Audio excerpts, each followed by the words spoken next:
Hello everybody, this is Mr. Rob and welcome back to episode number 20 of the Washington football team franchise here on Madden NFL 22 for the PlayStation 5. And today I thought I'd give you guys a quick recap as we get closer to the end of the 2021 season in a live commentary format. We'll go through where the Washington currently sits, what could be their routes to the postseason, as well as current standings, and talk about the preview for our next matchup against Philadelphia. So if you're excited for this one, make sure you drop a like and subscribe down below, especially if you want more franchise content. Now currently our Washington football team do sit at 8-7, which we're coming off of a win against Dallas, and we've kind of struggled to find some consistency this season. And if you look at the playoff picture currently, we are not in the playoffs. Instead, we are just behind Dallas, who we have beaten twice, so that helps that we have the tiebreaker over Dallas. But you take a look at the playoff picture, some surprises. You see Chicago, who was the 1 seed, now the 2 seed. The Saints are the 1 seed, as well as the Patriots.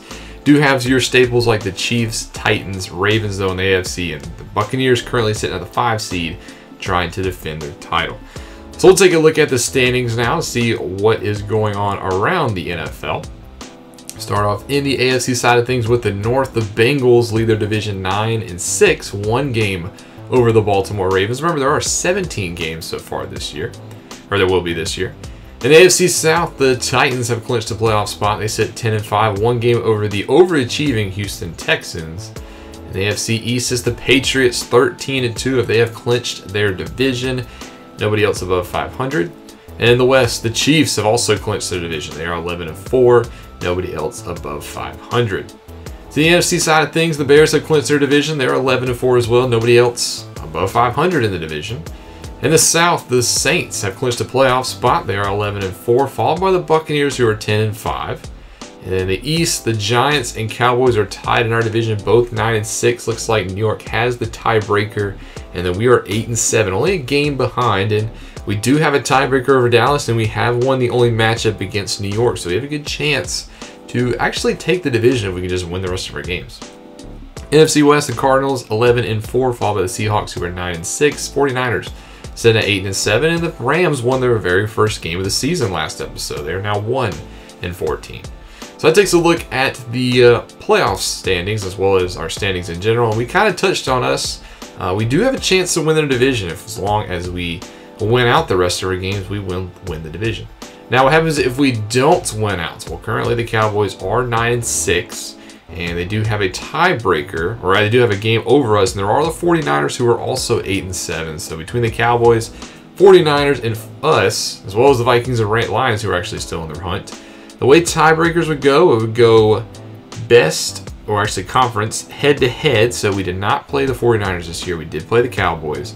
And then we'll go by best win-loss record in games within the conference. So if we take a look at the conference, Cowboys are currently 5-5, 49ers are 7-4, and then we're 5-5. So I think the 49ers will get that tiebreaker. So we need, if we lose, we need the 49ers to also lose. So it's either A, we win both of our games and we win the division, or we lose one game and the 49ers lose both their games. So those are both of our paths to the postseason. We'll take a look at who the 49ers play this week so we can take a look at their game. So let's take a look at playoff scenarios. Let's actually go and take a look at the schedule. Starting off with us, you can see how we've done recently, just kind of back and forth, no real consistency. And for the 49ers, they will play the Texans next, so we saw them just above 500, and they close out against the 1-win Rams. So kind of need them. They could lose against the Texans. Right now, it's not looking like they will lose against the Rams, so we might have to win out and try to take the division in order to make the postseason. So that'll do it for most of that. Last thing I want to kind of do is talk about scouting real quickly, just kind of show you what's happened with the scouting. Now, I have gone on and scouted all of the round 1 players. I showed you guys some key positions that we could highlight, but here's a look at all of the players in round 1. A couple of quarterbacks at the top. We could be in the market for a quarterback this fall season. We just don't know what's going to happen with Fitzpatrick, but I do think we have some other needs. As you can see, I have highlighted a couple of players, even some that have technically the red diamond around them. I'll show you my round 1 players. I do like Kayvon Thibodeau the best. I think he is probably going to be the first player that's not a quarterback off the board, so we probably won't get him.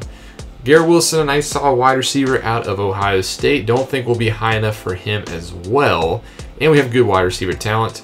I do like DeMarvin Leal. I did have him high on my board. However, with Montez Sweat just cracking superstar, don't know if there's really not much of a need for him anymore.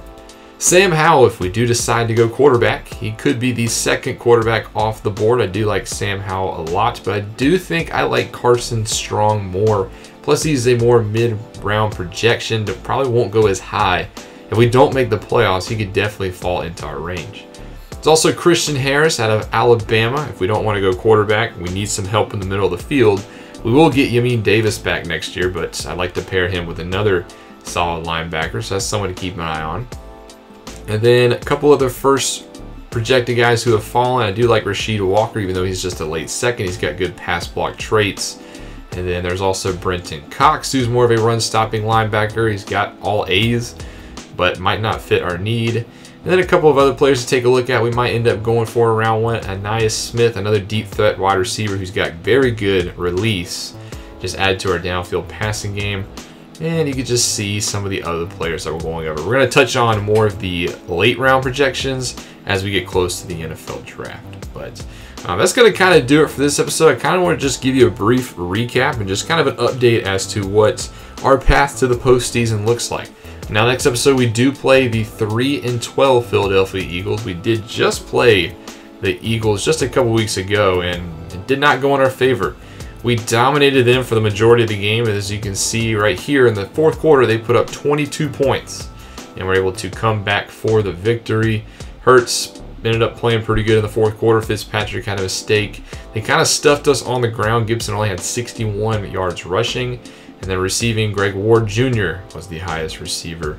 And then we got picked off to seal the game by Rodney McLeod. But that'll be next episode. We will end the regular season this week, as we'll have game 16 on Wednesday, as well as game 17 on Friday. So if you're excited for those, make sure you drop a like and subscribe down below. Thank you guys so much for watching, and I'll see you in the next one.